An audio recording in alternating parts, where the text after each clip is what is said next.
नमस्कार दोस्तों, एक बार फिर से आप सभी का रेलवे वाले बाबूजी यूट्यूब चैनल पर हार्दिक स्वागत है। मैं दिनेश कुमार। आज इस वीडियो में हम बात करेंगे नॉर्मलाइजेशन की, कि रेलवे की किस एग्ज़ाम में नॉर्मलाइजेशन होता है और किस एग्ज़ाम में किस शिफ्ट में कितने मार्क्स बढ़ते हैं और किन कैंडिडेट के मार्क्स घट भी जाते हैं और कितने कितने मार्क्स तक इसमें बढ़ाए जाते हैं।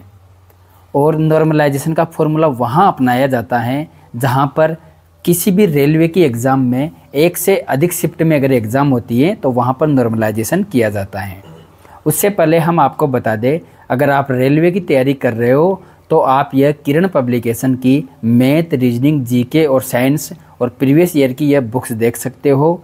इसमें आपको प्रीवियस ईयर के टीसीएस के पैटर्न के आधार पर जो एग्ज़ाम हुई थी, जो प्रीवियस ईयर की जो जितनी भी एग्ज़ाम हुई थी उन सभी के पेपर देखने को मिलेंगे। और मैथ, रीजनिंग, जीके और साइंस में chapter wise, type wise, topic wise हर चीज़ आपको इसमें देखने को मिलेगी, क्योंकि यह टीसीएस एग्ज़ाम पैटर्न पर आधारित बनाई जाती हैं और टीसीएस ही रेलवे की एग्ज़ाम कंडक्ट करवाती है। तो यह आपके लिए काफ़ी लाभदायक साबित हो सकती है। आप यह बुक्स देख सकते हो।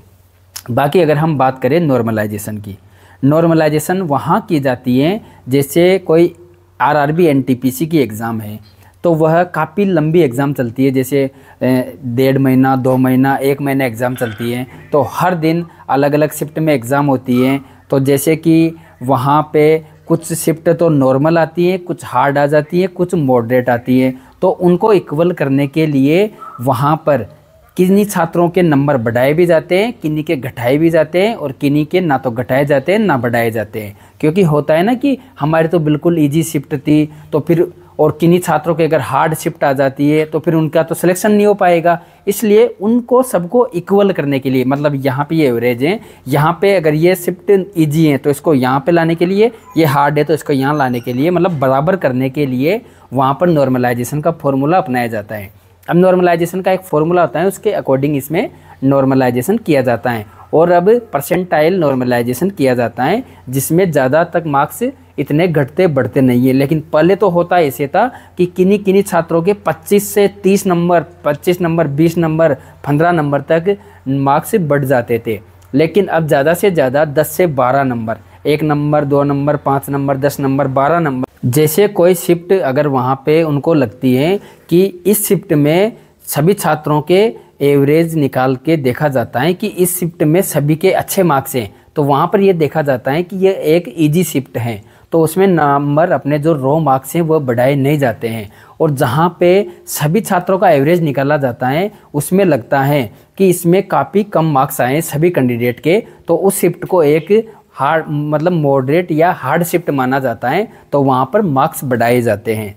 तो ऐसा है। और इसमें कुछ नियम है, जैसे कोई 21 तारीख की फर्स्ट शिफ्ट है तो उसमें अगर वह एक हार्ड शिफ्ट है तो किसी के उसमें काफ़ी हाई लेवल की, मतलब हार्ड शिफ्ट है देखा जाता है, तो वहाँ पे जैसे किसी कैंडिडेट के 10 मार्क्स बढ़े तो उस शिफ्ट के सभी कैंडिडेट के 10 मार्क्स बढ़ाए जाते हैं। ऐसा नहीं है कि उसी शिफ्ट में कुछ कैंडिडेट के मार्क्स बढ़ा दिए जाते हैं और कुछ कैंडिडेट के मार्क्स घटा दिए जाते हैं। जैसे किसी में एक मॉडरेट देखा जाता है कि एवरेज में इन कैंडिडेट के अच्छे खासे मार्क्स है, मतलब ज़्यादा भी नहीं है कम भी नहीं है, तो वहाँ पे उस शिफ्ट को मॉडरेट माना जाता है।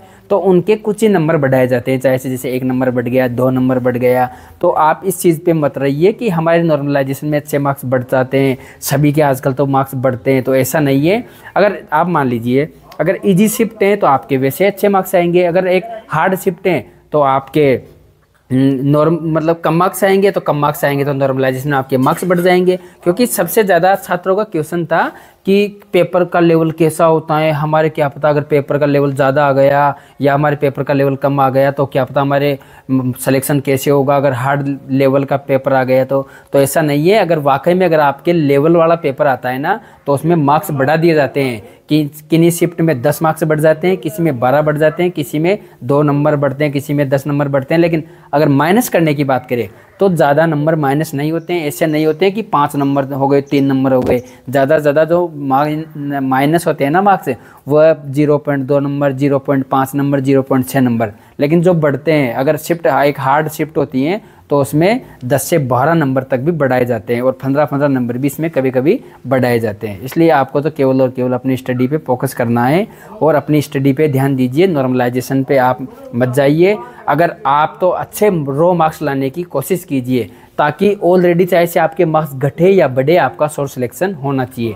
ऐसा नहीं है कि मैं 50 नंबर 60 नंबर लिया हूँ और उसमें लाने के बाद नॉर्मलाइजेशन में मार्क्स बढ़ जाएंगे। इसलिए जो पिछली बार आरआरबी एनटीपीसी की एग्ज़ाम हुई थी सीबीटी फर्स्ट, उसमें नॉर्मलाइजेशन हुआ था, लेकिन सीबीटी 2 एग्ज़ाम हुई थी उसमें नॉर्मलाइजेशन नहीं हुआ था, क्योंकि उसमें जितने भी जोन वाइज सभी की एक साथ एग्ज़ाम हुई थी। तो उसमें मतलब नॉर्मलाइजेशन उस जगह किया जाता है जहाँ पर एक से अधिक शिफ्ट में एग्ज़ाम होती है। तो सीबीटी 2 जो एग्ज़ाम हुई थी उसमें एक साथ ही एग्ज़ाम हुई थी, तो नॉर्मलाइजेशन में मार्क्स घटे बढ़े नहीं थे।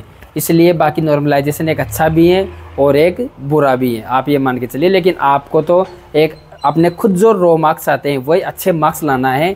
अगर मार्क्स बढ़ते हैं तो अच्छी बात है, नहीं बढ़ते तो भी कोई दिक्कत नहीं। इसलिए आप पहले से अच्छे मार्क्स लेकर आइए, और इस वीडियो को अपने सभी दोस्तों के पास शेयर जरूर कीजिए। आज के लिए इतना ही काफ़ी, और रेलवे की हर पल अपडेट पाने के लिए हमें फॉलो कीजिए। धन्यवाद।